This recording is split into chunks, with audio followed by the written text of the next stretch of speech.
This is Dabu7, and right now this is pretty much what an economic collapse looks like, as we're seeing similarities to 2008 already here, just off of the first bars on these graphs. As time goes by, we're expected to see this drag out for some time, and you can look here, you can look back at these areas, and you can see from 2001 up to 2003 into 2004, there was 2 to 3 years where this carried on.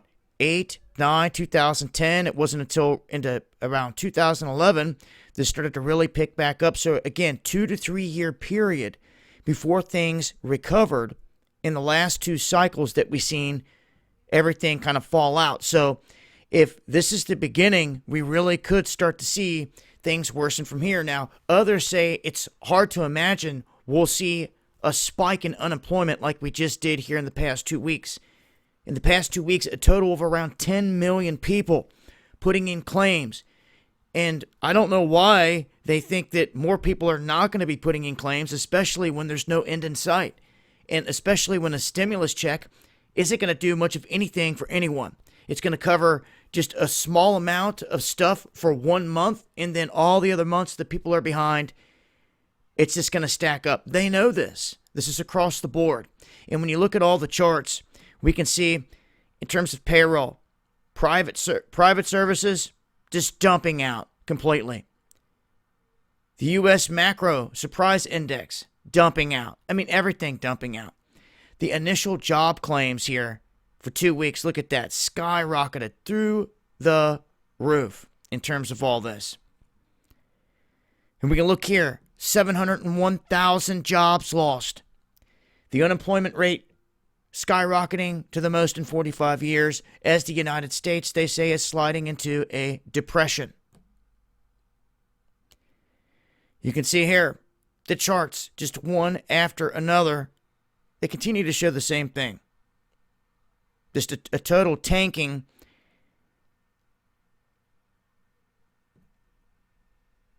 All across the board.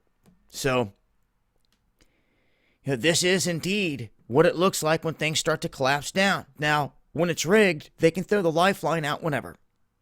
And they can start to pump this thing back up. And as I've been calling this thing big beta the whole time, it really has that feel more and more as time goes on. That they are watching this globally. They are taking readings on everything. They are taking notes on everything, seeing how it's all playing out. They are adjusting to it. They are planning for a future scenario where any little hiccups that happen during this run, I feel, they're going to try to iron out before the big dog. You better hope so, because if not, this is the beginning of the big dog, and there is no beta run. So, as far as I can tell, we've never seen a beta run to this scale yet throughout all these years, and I really feel like this is what it is. It doesn't mean we're out of the woods. It doesn't mean that this isn't going to continue and that people are not going to feel the wrath of this thing, especially as they're losing jobs and it's hitting the economy, all by design. Don't forget what we're facing here. I break this down further over here on DLive. Make sure to join us Monday, Wednesday, and Friday from here on out, 9 p.m. Eastern. You'll find links below in the description box.